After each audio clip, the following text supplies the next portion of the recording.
देखो राम जी ने जो काम अधूरा छोड़ा वो भगवान कृष्ण ने पूरा कैसे किया समझना। अच्छा भाई हनुमान जी बोले अब हम हार गए, हमें आज्ञा दो अर्जुन जी।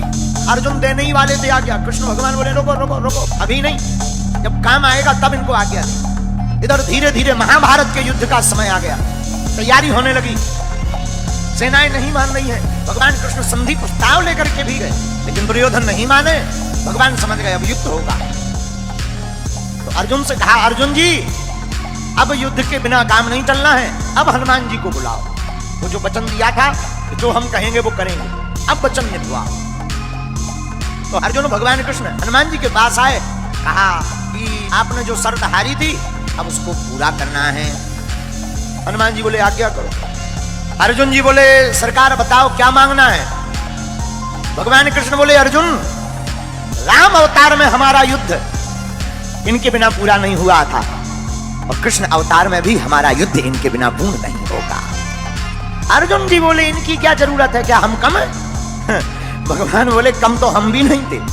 भगवान कृष्ण बोले कम तो हम भी नहीं थे, फिर भी हमें इनकी जरूरत पड़ी। अगर ये ना होते तो वो युद्ध पूर्ण नहीं होता। अर्जुन जी बोले मतलब हे अर्जुन अगर हनुमान जी ना होते, समुद्र पार कौन करता अगर हनुमान जी ना होते? अगर हनुमान जी सहाय नहीं होते तो युद्ध नहीं जीतते, और महाभारत में भी युद्ध है अर्जुन, बिना हनुमान जी के नहीं जीता जा पाएगा।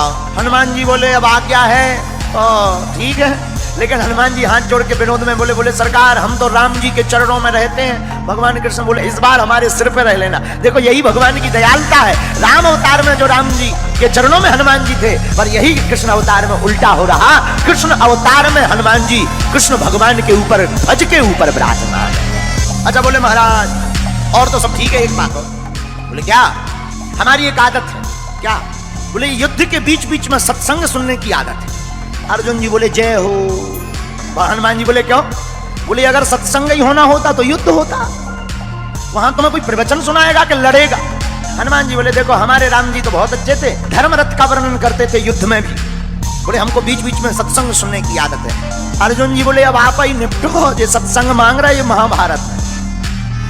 भगवान कृष्ण बोले कोई बात नहीं, आप हाँ बोलो हम आपको सत्संग भी सुनाएंगे। अब हनुमान जी आए महाभारत में, रथ के ऊपर एक ध्वज लगाया, ध्वज के ऊपर हनुमान जी को स्थान दिया, इसलिए उस रथ का नाम ही कपिध्वज पड़ गया।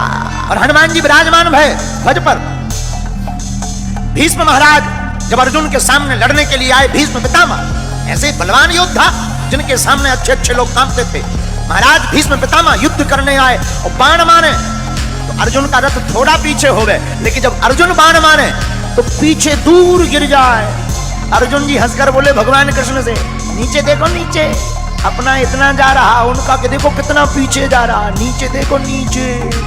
भगवान बोले ऊपर देखो किसके कारण कम जा रहा, ये देखो। यही मानो हम लोगों को शिक्षा है कि हम लोग अगर भूपर हैं क्योंकि भगवान हमारे ऊपर है। मानो भगवान कृष्ण कहना चाहते हो कि कोई भी काम बढ़िया हो जाए तो ये मत देखना कि तुम्हारा पुरुषार्थ है, तुम्हारे जो ऊपर है खेल तो उनका होता है।